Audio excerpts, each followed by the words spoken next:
Tonight, cool and dry today as water levels start to stabilize. They're saying that it's lower than in 24, but from what I'm seeing on my property and the two next door here, it's a little scary. But in many parts of our region, the flood risk remains very real.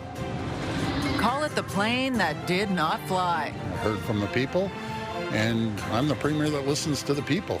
If they don't like something, I'm not too shy to change my mind. The premier in Ottawa, as the province backtracks on a plan to have him travel by private jet, instead pledges to resell the purchase as quickly as possible. And a break at the pumps. I would grab it because I have not got a lot of confidence that it's going to stick for an extended period of time. As the federal fuel tax cut kicks in.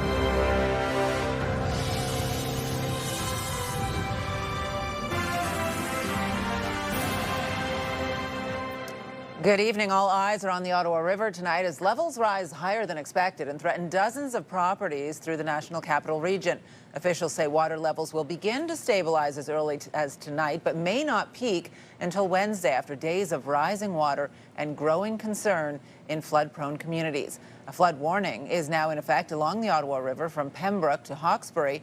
Major flood levels have been exceeded along the river between Arnprior and Britannia in Ottawa's West End. CTV's Josh Morano spent the day in Constance Bay, where residents are bracing for the worst there, and joins us live in studio. Josh. Yeah, Patricia, residents I spoke with today say they are used to seeing water along their properties this time of year, but are still watching closely. While there are signs the Ottawa River could start to level off, people in Constance Bay say the damage is already being felt. It belongs to a gentleman down here, 4 doors down or whatever. And it was going out with the ice. For Paul Graveline, this is his view of where his backyard dock used to be as water surrounds his property. We're going to be okay in the house.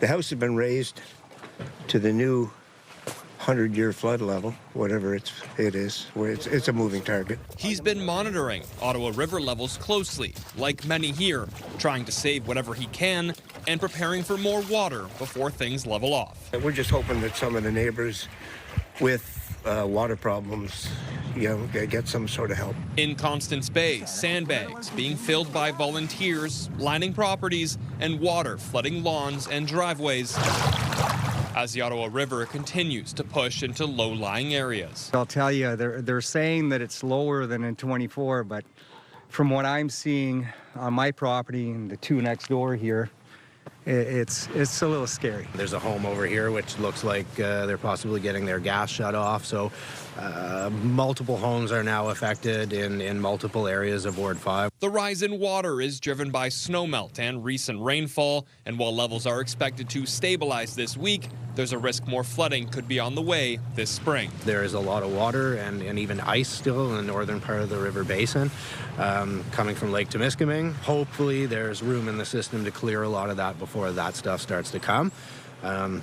Fingers crossed that is the case, and if not, we will have more work to do. For residents in Constance Bay, hoping for the best, but still preparing for the worst. If it doesn't stabilize, I'm afraid that there's going to be quite a bit of damage. While levels could begin to stabilize, the Ottawa River could still rise another 5 to 10 centimeters before peaking, with high water expected to stick around for several days after that. Patricia. CTV's Josh Morano live for us tonight. Thank you. Well, just east of Constance Bay, the Ottawa River is now covering parts of Britannia Beach. Water levels increased more than a foot over the weekend at Britannia. Sections of Britannia Park and the beach are covered in water. There is no word on any properties affected by flooding in the Britannia area. And this was the scene on Rue Saint-Louis in Gatineau, where residents are once again dealing with spring flooding. City officials warning late today that an additional 100 properties are at risk of flooding as water levels rise higher than expected. Water levels on the Ottawa River in Hull have increased more than 50 centimeters since last Friday. Updated stats from the Ottawa River Regulation Planning Board show water levels could increase another 30 centimeters by Wednesday before receding. A state of emergency is in effect tonight in a western Quebec town as rising water levels from the Ottawa River begin to wash out roads. The situation is unfolding in Fort Coulange, 45 kilometers from Pembroke. While the situation in the community is not dire yet, water levels are expected to continue going up. CTV's Dylan Dyson is in Fort Coulange tonight, where all eyes are on the river. Dylan. Fort Collonge resident Martin Laguerriere has set up sandbags to prevent any further flooding damage to his property. Welland Street, right there. It doesn't look like a street, but it is. It's basically flooded, so when vehicles come out, we've put some sandbags here just to avoid some of the waves coming through. The western Quebec town has declared a state of emergency with Ottawa River levels on the rise, yet to reach its peak. It's been raising about a centimeter an hour for the last 24 hours, like 2 meters over the last 7 days. Sand berms line shorelines and roads with parks and farm fields already underwater. It has residents preparing their homes for potential flooding. We just got about 16 cinder blocks so that we could put it under my furniture and raise them, so when the water does come in, if it does, the stuff won't get damaged, because anything that gets damaged we have to throw out. While this isn't the worst flooding residents in Fort Collonge have seen, many are comparing it to the levels seen in 2023, but the expectation is that this is going to get worse. We expect flooding every year, but it's already to that peak where normally it's the worst we get, and it's just starting. We are expecting the water to go up,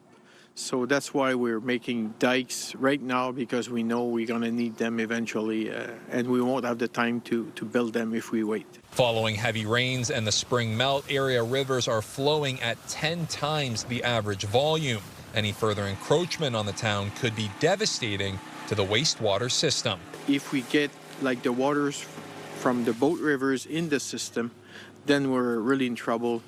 Like in the village, we would most likely have to evacuate maybe a third of the lower part of the village. When I go to bed at night, I keep an eye on it as well. I go and check downstairs, make sure the pump is working, and we'll do that. And we'll wait and see. Dylan Dyson, CTV News, Fort Collonge. Well, you can scan the QR code on the bottom of your screen to link to us online or visit ctvnewsottawa.ca. We have more details on the flooding situation in Eastern Ontario and Western Quebec. You can download the CTV News app right now. Just scan the QR code on your screen using your smartphone. In the Haliburton area of Central Ontario, high water levels have also forced a state of emergency. I talked to a lady that was helping us sandbag, and she lost her house and she lost her fifth wheel trailer, and this was a house that she had grown up in. And when I heard that, I just broke down into tears. In Minden, Ontario, north of Toronto, homes are surrounded and submerged by water. The mayor is hopeful the worst of the flooding is now downstream. Taking a live look now through our Centennial Glass Skycam, it is 3 degrees out there in the capital right now. Much cooler weather than what we saw on the weekend, of course, and the fact that it was mostly dry today means a little bit of break for homeowners who are watching the flood situation. Clear skies this evening. Tomorrow is an interesting one. It will be cool again, but we do have a chance of rain showers or flurries in the forecast for you tomorrow, a mix of sun and cloud. On Wednesday, taking a look at the next 24 hours, 1 degree at 8 o'clock. You'll wake up to negative temperatures. We are going to have a bit of a wind chill in the morning tomorrow as well, similar to what we had today. 4 degrees by noon, and then slightly warmer as the high at 6 degrees, but that potential for some type of mixed precipitation tomorrow before we start getting back into more seasonal temperatures on Wednesday. Right now in the capital, it is 3 degrees. Still ahead, floating the idea of city-owned grocery stores as one councillor suggests the City of Ottawa may need an overall food strategy. That story coming up. High oil and gas prices, uncertainty with the war in Iran, and are all behind the jump in inflation in Canada. Canada's inflation rate rose to 2.4% in March due to rising prices for fuel triggered by the conflict in the Middle East. Statistics Canada says gas prices surged by 21.2% on a monthly basis in March, the largest price increase on record, according to StatsCan. Prices for food also rose by 4.4% on a year-over-year basis. Drivers are finding some relief at the gas pumps today as the temporary suspension of the federal fuel excise tax takes effect. But with oil prices rising as Iran vows to retaliate for the seizure of a cargo ship, the cheaper gas may not be here forever. CTV's Stephen Keys is following the rise and fall at the gas pumps. Steph. Patricia, gas prices dropped 11 cents a litre at most stations in Ottawa this morning, but experts say you should fill up now before prices increase. Gas was selling for between $1.61 and $1.64 a litre at Ottawa stations earlier today. Gas prices have dropped, you may have noticed, 18 cents a litre over the past 2 days. That's because of the cutting of federal taxes and a shift in oil markets. However, oil prices climbed once again today after the U.S. Navy seized an Iranian cargo ship, putting the fragile ceasefire in the Middle East in jeopardy. Industry analysts warn prices could continue to rise this week. How long that will hold really depends on what happens in the Middle East, to tell you the truth. The price of crude jumps, so will the price of gasoline. So that 10-cent a litre excise tax savings you're seeing now, I would grab it because I have not got a lot of confidence that it's going to stick for an extended period of time.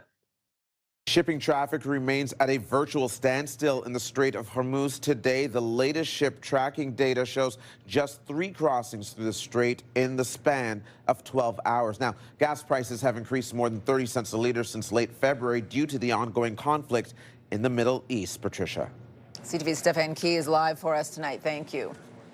Well, Premier Doug Ford is backing his government's commitment to take over responsibility for the city's light rail transit system. The Premier was in Ottawa today and had a meeting with the Mayor, calling their relationship strong, but providing very few details on the timeline. CTV's Leah LaRocque joins us with the latest. Leah. Patricia, much of the Premier's media availability was focused on the sale of a private jet. Doug Ford got a lot of heat over the weekend for buying it. Now he says he's going to sell it. But people in our city want details about another form of transportation, Ottawa's LRT. They say issues just keep happening and the province needs to step in now. Okay, gentlemen, looking straight ahead. It was all smiles in a photo op between Mayor Mark Sutcliffe and Premier Doug Ford ahead of their private meeting. Well, first of all, it's great to be here in Ottawa. The Premier facing questions about his controversial purchase of a private jet. You listen to the people. You listen to the people. I get it. But transit users in Ottawa are hoping he listens to them. Follows through on his promise to upload and take over responsibility of the city's light rail transit system. I thought they were going to have the east extension to Orleans, which is what I need, back in December, but they just kept pushing it back and back and back. So then by now I'm like, well, is it ever going to happen? We are going to have discussions about uploading the LRT. We committed to it. The Premier didn't give a timeline or any details on the progress. Again, taking the burden off the backs of the people of Ottawa, and we're going to continue working with the mayor. We have a great relationship, a great partnership. He's a wonderful mayor. Mayor Mark Sutcliffe wasn't made available before or after his meeting with the Premier, but he is expected to speak tomorrow after the latest edition of the Mayor's Breakfast, where he is expected to sit down with Ontario's Minister of Transportation. Negotiations began in the fall of 2025, but since then, few updates on talks or the cost. It's challenging because I have to upload my phone as I'm walking to the station and confirm whether it's actually working. But the mayor has called the upload a game changer, and it would help erase the city's $52 million transit deficit off the city's books. It's just going to be whenever they get it fixed, that's when it's going to happen, and they're never going to be able to give us a timeline. How much could the upload save the city? The mayor has gone on record in the past to say it could save $85 million a year when and if it happens. Patricia. All right, CTV's Leah LaRocque live for us tonight. Thank you. And as Leah mentioned, Premier Doug Ford was facing turbulence today over the Ontario government's move to buy a nearly $30 million plane. Ford says he will follow through on the promise to sell the private jet following that backlash. CTV's Siobhan Morris reports. I understand that you may be passionate this morning. Tempers hot in question period over the Ford government's purchase of a 10-year-old, $29 million jet intended for the Premier's business. To say this was just a minor error is absolutely absurd. Announced and defended by the Premier's office on Friday. By Sunday morning, Doug Ford said he's putting the plane up for sale. It shows leadership when our Premier recognizes that a decision needs to be changed, and he changes it. The Premier in Ottawa for a speaking engagement got an earful over the weekend. I heard loud and clear from the people that this was not the time to purchase a plane. Ford says he should have been out making the case for the jet, even as Ontarians struggled to get by. I understand the cost of fuel is going up. I understand groceries are going up. I understand everything is going up and it's costly. But critics say the plane purchase has marred Ford's For the People brand. The Premier's personal preference to have his own private luxury jet is really speaking more about who he really is. The Premier feels he's victim of a double standard. I'm under scrutiny more than the Prime Minister, more than any Premier in the entire country. And the inconsistencies from the media is just mind-boggling to me. Pointing out Quebec and the federal government have jets to move politicians. The reversal leaves the opposition with more questions than before. We deserve to know how every dollar was spent on this greedy scheme, including the penalties, including the resale losses. The original buy would have been approved by Cabinet. I can't disclose conversations that occur at Treasury Board or at the Cabinet level to preserve Cabinet confidentiality. And new changes to Freedom of Information laws speeding through the legislature may keep more insight in secret. And the Premier has the gall to spend your tax dollars on a private luxury jet, and now he's trying to use legislation to hide it from you. Siobhan Morris, CTV News. Canada Post workers start voting today on a 5-year contract. The 55,000 employees represented by the Canadian Union of Postal Workers can vote until May 30th on whether to ratify an agreement with the Crown Corporation. Canada Post and the union have sparred over wages and structural changes to the postal service for more than 2 years, and workers have taken to the picket line multiple times. Both sides have agreed not to engage in any strike or lockout activity while the ratification vote takes place. Whether it's the current state of the world or the money the federal government is pumping into defense, Canada's armed forces has seen a big jump in people lining up to join the military. The recruitment level is up 62% from a year ago. CTV's Mike LeCouture reports. 7,310 new members were welcomed into the Canadian Armed Forces last year. The minister credits a newfound nationalism among recruits as the country faces threats from U.S. President Donald Trump of being made the 51st state. They're very committed to this country. They want to see Canada remain secure and sovereign. The McGuinty added the 20% wage increase for soldiers announced by the Liberal government helps, as do other investments. They're also seeing on the ground a concomitant investment in material, in new housing, in kit. Despite the spike in enrollments, the military still remains understaffed by a few thousand troops. Add to that an attrition rate of 8.5%, which makes it more difficult to hit the goal of 71,500 troops by the year 2029. Retention is another obstacle. The size of the military is increasing, but the size of trained soldiers is decreasing because the training system is not able to catch up with the pace. The Conservatives lay all the blame on the Liberals, saying it's a symptom of the last decade of neglect on military spending. Out of the 97 occupations that are in the Canadian Armed Forces, 27 of them are still at critical levels, that they may not even be able to fill those positions over the next 25 years. Now, the defense minister wasn't as forthcoming with answers when asked about the lack of progress on the purchase of new submarines and fighter jets. But there is a sense that the government wants more industrial benefits for Canada out of those multi-billion-dollar deals. Mike LeCouture, CTV News, Ottawa. The trial of a retired RCMP officer accused of foreign interference and acting as an agent for China is set to begin after nearly 3 years of waiting. William Miker is accused of using his decades of experience as a former undercover operator with the Mounties to help China pursue people and assets who have fled the country. The case against him began when CSIS tipped off the RCMP about Miker's alleged activities.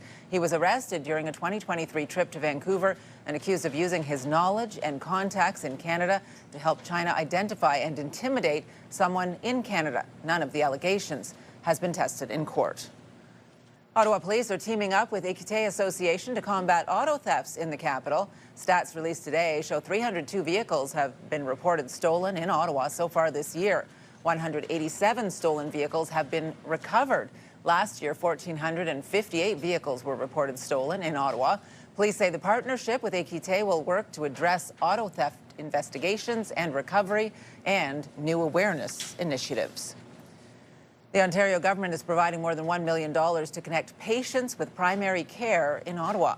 Premier Doug Ford dropped by the Pinecrest Queensway Community Health Centre today. The centre is receiving $1.15 million to connect patients. Since last August, the government says the clinic has already signed up nearly 1,800 patients. The Carleton Place restaurant has reopened after it was shut down last week when diners fell ill. The Southeast Public Health Unit ordered Eateria Unlimited to close after several people reported becoming sick after dining at the restaurant. The restaurant was not in compliance for 8 inspection categories. The health unit confirms to CTV News Ottawa that all the infractions were resolved and the restaurant reopened on Friday. Ottawa's 2 universities have seen a spike in applications to attend the schools next fall. Statistics from the Ontario University's Applications Centre show applications to Carleton University are up 7.5% this year compared to last year. The biggest driver of that is applications from Ontario high school students, with 23,400 applications to Carleton University. The University of Ottawa has seen a slight increase in applications this year. A total of 35,233 Ontario high school students have applied to U Ottawa. Well, the Ottawa Senators are in Carolina tonight looking to tie their first-round playoff series. Here's Stutz, the backdoor pass in front. Anderson the save. I think the puck went in the net. They score. Anderson cut it behind the goal line. Well, Senators forward Drake Batherson thought he had scored in the third period Saturday afternoon, but Hurricanes goaltender Frederik Andersen made a big save, and the Hurricanes with a big win, 2-0 in Game 1. Game time is 7:30 tonight in Raleigh before the series will shift back to Ottawa for Game 3 on Thursday and Game 4 on Saturday.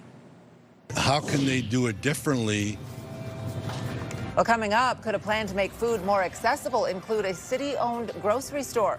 One city councillor wants the city to explore the option.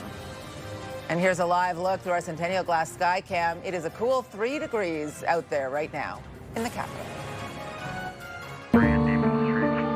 First responders are a family that is 4 times as likely to suffer from mental health disorders.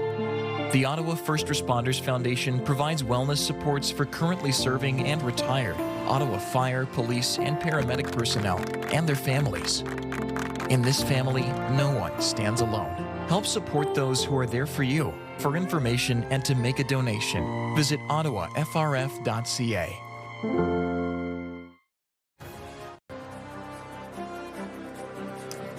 Well, taking a look at the roads this evening, sunny and cool out there. Things are moving quite well on the Queensway. Monday, as it often is, a little bit lighter on the roads. Well, as governments look to address the rising cost of living, some municipalities are looking at opening a city-owned grocery store. Now, an Ottawa councillor wants the city to explore the idea as part of a larger strategy to improve access to food. CTV's Kimberly Johnson joins us now with this story. Kimberly. Patricia, it's part of what is called a municipal food strategy. It looks at everything from food access to food distribution and waste. And the motion notes that it's something that cities across Canada like Toronto, Vancouver, and Montreal already have. After decades in the business, Alfonso Curcio doesn't think a city should run a grocery store. How are they going to run a grocery store? And how can they do it differently than the Loblaws and the Costcos and the Walmarts of the world? An Ottawa councillor wants the city to explore the development of a municipal food strategy, which could possibly include a city-owned grocery store in an effort to improve food access. The profit margin, say it's 4%, right? The customer's not going to even see that, the cash. But the owner of Farmer's Pick on Prince of Wales Drive says profit margins are small, while the cost of doing business is rising. Unless they're not going to pay any property taxes, not going to pay any gas or any hydro, besides that, where can they how can they operate it any differently? Because minimum wage for everybody, right? In a motion for Wednesday's council meeting, Councillor Marty Carr recommends council direct staff to explore a municipal food strategy that would look at food access, waste, production, and distribution. Carr's motion says the report would examine improvements to food access, including establishing food hubs and city-owned grocery stores. Last month, Toronto City Council approved a motion for the city to establish 4 not-for-profit city-run grocery stores. Sylvain Charlebois with the Agri-Food Analytics Lab at Dalhousie University tells The Morning Rush with Bill Carroll that these types of stores can be used to address food deserts. They're probably going to open up these stores in several downtown cores where theft, homelessness, drugs are a huge problem, and that's why grocers are just kind of avoiding downtowns these days. I've never heard of anything like that, to be quite honest, but I think it would be a great initiative to begin with. I think the city might better use its resources to support existing measures, such as food banks and supporting measures to support local farmers. Carr was not available for comment. If her motion is approved, staff would report back on the feasibility of developing a municipal food strategy by the end of June of next year. Patricia. CTV's Kimberly Johnson live for us tonight. Thank you. Well, the sunshine was back in Ottawa today, but so were the cold temperatures. You certainly needed to bundle up while out doing just about anything, including going for a walk on the Rideau River Eastern Pathway today. Colder than normal temperatures are in the forecast right through until Wednesday. As we take a closer look at your weather picture out there, so lovely sunshine, mostly clear skies, just a few clouds in our area. We do have the potential for some precipitation into tomorrow, though, and things are going to warm up nicely on Wednesday. Back to seasonal, not to the extreme warmth that we saw on the weekend. Wow, Saturday was crazy. Taking a look at the cross-Canada picture, 13 in St. John's, just 1 in Charlottetown, 5 degrees in Halifax, also getting some nice sunshine there. Quebec, 0, very cold day as well. In Toronto, a little warmer than what we saw, 5 degrees. Windsor with the nice sunshine at 7 degrees. As we move into the prairies, they are in the teens for the most part. 14 and sunny in Winnipeg, 13 in Regina. In Alberta, not bad at all. 18 degrees in Edmonton, 19 with a mix of sun and cloud in Calgary. Just a touch cooler in Vancouver. This is what we will see overnight tonight right here in Ottawa. Yes, well into the negative territory, and in our region, a wind chill will be something you'll have to think about, especially if you're out in the early morning hours. -4, the overnight low right in Ottawa, -11 to the north of us. That does not feel like a mid-April temperature, but the cooler temperatures are good for some of the areas that are very concerned about the snow melt and floodwaters, so that is the silver lining in all of this. -11 overnight in Maniwaki and Mont-Tremblant as well. -6 across the river in Gatineau and in Petawawa. Kemptville will see -4 tonight. Montreal also an overnight low of -4. So your day tomorrow is going to look fairly similar to what we saw today to start, and then it could kind of fall apart in terms of precipitation. Slightly warmer, 7 degrees in Ottawa, but we do have that chance of showers, maybe flurries in the afternoon tomorrow. Your 7-day forecast is brought to you by Davidson Hearing Aid Center, celebrating over 80 years in family business. So, yes, 7 degrees, chance of rain or showers the afternoon into the overnight. Another overnight low that gets very cold, -4. And then quite moderate, seasonal, 14 degrees with a mix of sun and cloud on Wednesday. The overnight lows start to come up a little bit as well, and temperatures will stay in the mid-teens throughout the week. Well, coming up, it may be too cool for park beverages today, but you could be able to enjoy a cold beer or wine this summer in local parks.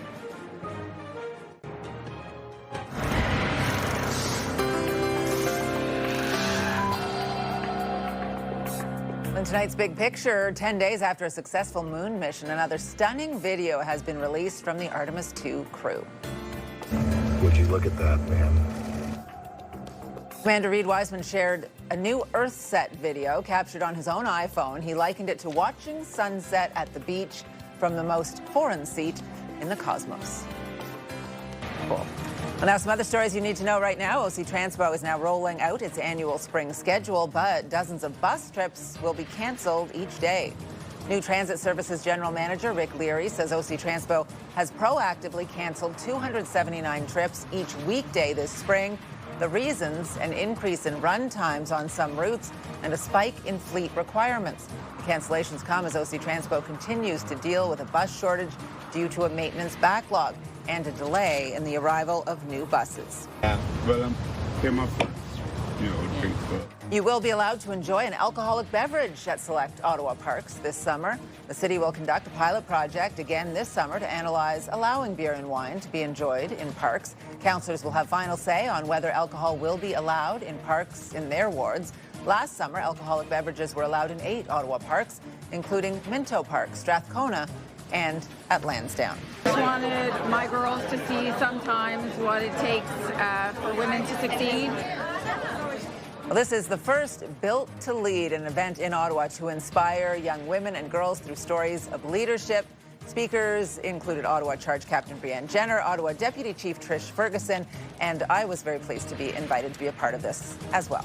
Well, Maddie spent less than 6 hours at Roger Nielsen Children's Hospice. The peace that we felt in her final moments and the support we received afterwards changed us forever. The annual Maddie's Gala raised a record $325,000 on Saturday night at the Brook Street Hotel. The Black Tie fundraiser supports Roger Nielsen Children's Hospice and raises money for pediatric respite and palliative care at CHEO. The gala, created 17 years ago to honor the late Maddie Otto. To date, the event has now raised just over $2 million in Maddie's memory. Defending to do first, though, for Atletico Ottawa. The headers from Duhaney Walker. Duhaney Walker with the winner in stoppage time as Atletico Ottawa beat Supra du Quebec 1-0. It was Montreal's first ever home game. Atletico's next game will be their home opener, set for Sunday at 1 o'clock against Vancouver FC. This is where a tax software like TurboTax with its AI can do that heavy lifting for you. Coming up, Canadians banking on a tax refund to help with the rise in cost of living as the 2025 tax deadline fast approaches. You're watching CTV News with Patricia Boal. Get the latest live local breaking news. Sign up now for our morning and evening CTV News Ottawa newsletter. The best local content from CTV News, Your Morning Ottawa, and News Talk 580 CFRA. Get it all in one place. Sign up now at ctvnewsottawa.ca. The CTV News Ottawa newsletter is brought to you in part by CAA Business.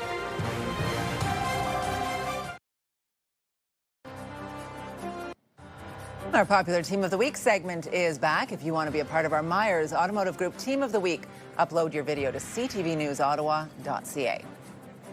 With the deadline to file your taxes now 10 days away, a new survey finds many Canadians are counting on a refund to help with the rising cost of living. According to Revenue Canada, the average tax refund is about $2,000. CTV's Pat Foran reports. More than ever, many Canadians are counting on a tax refund to help them pay their bills. A survey by TurboTax found 69% of Canadians say they'll be financially impacted if they don't get a tax refund this year, and 40% say they're relying on their tax refund to cover the rising cost of living expenses. Canadians are increasingly becoming stressed over the state of the Canadian market, the economy obviously being triggered by a lot of the geopolitical tensions that we are seeing occur right now. TurboTax says there are more than 400 different deductions and credits that you may be eligible for. The survey found 58% worry they may be missing out on tax credits and deductions. Using a tax software program can help you find them. This is where a tax software like TurboTax with its AI can do that heavy lifting for you, will take out the guesswork. UFile is another popular tax software program. Like most that are available, they also have a free version depending on your income. Most softwares will offer a free version of their software, including ours, as long as they meet certain criteria, which are usually not hard to meet. You can also go to the CRA's website and use SimpleFile, which is a free service for individuals with a lower income and simple tax situation. Many mistakes happen because people forget to deduct expenses they're eligible for. Comparing this year's tax return to last year's can help find errors and omissions. Double check your return with your previous year's return. Okay, that's very, very important. The survey also found 1 in 4 Canadians admit they're tempted to claim something they're not qualified for, which is not recommended. One change happening is the GST-HST credit has been renamed the Canada Groceries and Essentials Benefit. It will provide quarterly payments starting this summer to more than 12 million Canadians with low to modest incomes. Pat Foran, CTV News. The annual rate of inflation ticked up last month with the Strait of Hormuz closure impacting prices here at home. BNN Bloomberg's Lindsay Biscaya has more.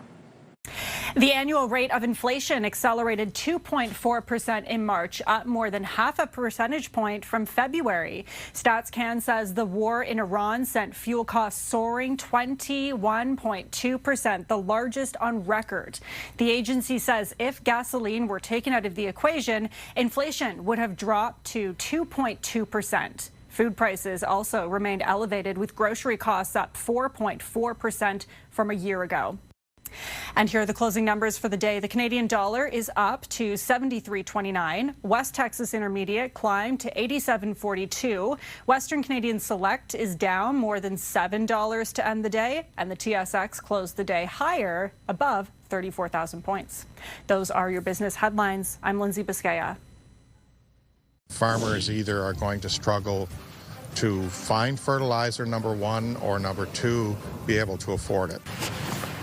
Coming up, it could be an expensive spring planting season for farmers. To look at the squeeze faced by farms across the country. You're watching CTV News with Patricia Boal. Hey. CTV and TSN 1200 want you to be the Myers Automotive Group Team of the Week. Your team could win $1,000 for new equipment, tournament fees, or an incredible team party. Shoot us a quick video uploaded at ctvottawa.ca. Whether it's hockey, ringette, choir, band, or any team in between. Each week, the winning team will join us live in studio at CTV Ottawa at 6 to claim their prize. Enter today for your chance to be Myers Automotive Group Team of the Week.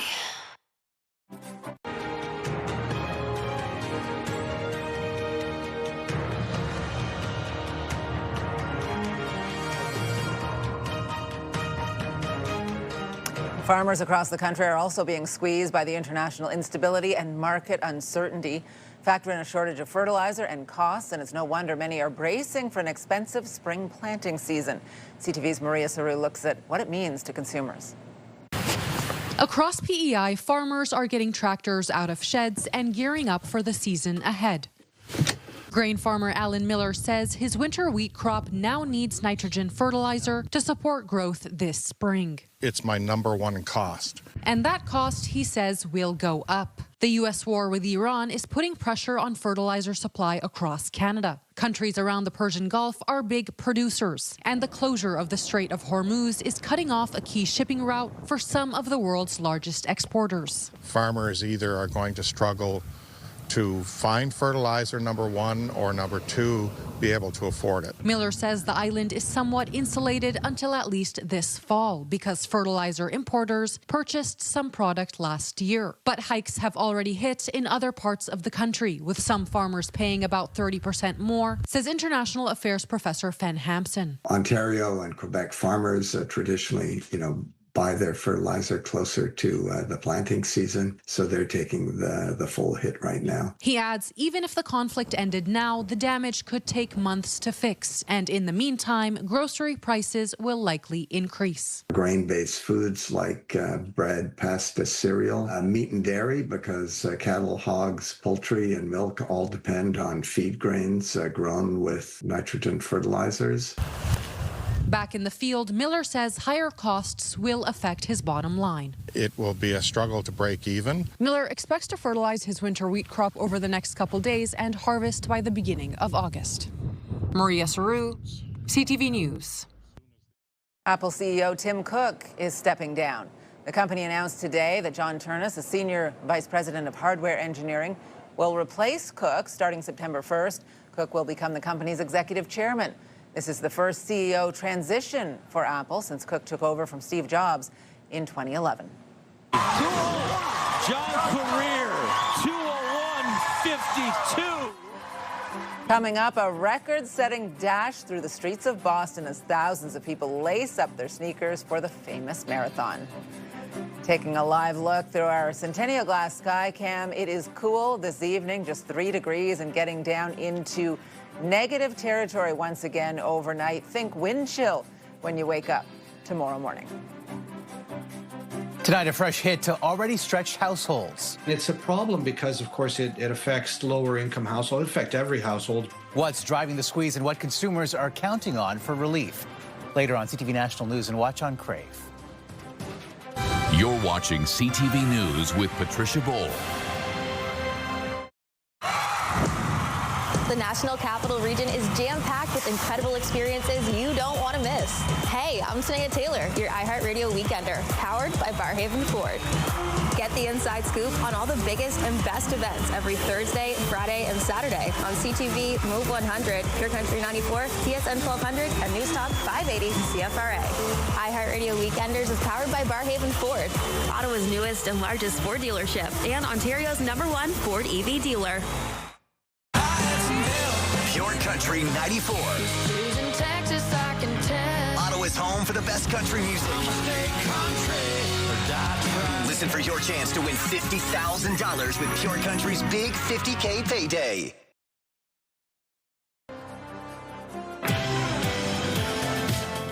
Tomorrow on Your Morning Ottawa, with coyote sightings on the rise in our region, we'll tell you how to protect yourself and your pets if you spot one. Tune into CTV or stream us live on Crave at 6 a.m. Hairstyles, courtesy of Salon Fiorella. Here's what's on CTV tonight. E-Talk, back-to-back episodes of The Big Bang Theory, Hockey Fanatics, The Quiz with Balls, and The Rookie. Here's a recap of the top stories we are following right now. We're going to be okay in the house. The house has been raised to the new 100-year flood level, whatever it is. It's a moving target. All eyes on the Ottawa River as water levels are expected to stabilize over the next 48 hours. However, dozens of properties in eastern Ontario and western Quebec are at risk of flooding. I heard from the people, and I'm the premier that listens to the people. If they don't like something, I'm not too shy to change my mind and say, okay, this isn't the time. After swift backlash, Premier Doug Ford is reversing course, saying a private jet the province bought for travel will now be sold. Here's Stutz, the backdoor pass in front. Anderson the save. I think the puck went in the net. They score. Anderson cut it behind them. And Senators fans hoping their team does a little scoring tonight and comes away with a win from Raleigh. Ottawa faces the Carolina Hurricanes in Game 2 of the first round playoff series. Tough watch. On Saturday, be better tonight, no doubt. As we take a look at your weather and what you will wake up to after whatever happens in the game tonight, hopefully all good stuff. The weather a little on the cool side for people who like it more seasonal. -3 will be the temperature in the morning with a mix of sun and cloud. You do have a wind chill of about, well, it's going to feel more like -6 or so tomorrow. It is going to warm up quickly, though. 7 degrees for your daytime high with potentially some flurries, but 14, 15 over the next couple of days with more sunshine returning. Well, we want to check in now to see what our news team will be working on for tonight. Stephen Keys is back on the desk at 11:30. Steph? Thank you, Patricia. Right now, we are hearing of a fairly large brush fire capturing the attention of many of our viewers, and it's happening near the bridge by Herdman Station, just east of the downtown core. Images and video like this are being posted on social media pages like Facebook, and the billowing smoke can be seen from several angles of the city, with a caller telling CFRA they could see it from the Rochester exit of the Queensway, which is several kilometers west of this location. So far, it has sparked a Reddit thread with many Ottawa residents weighing in. We will have the latest from Ottawa Fire Services tonight at 11:30, so stay tuned. Get the news anytime, anywhere at ctvnewsottawa.ca.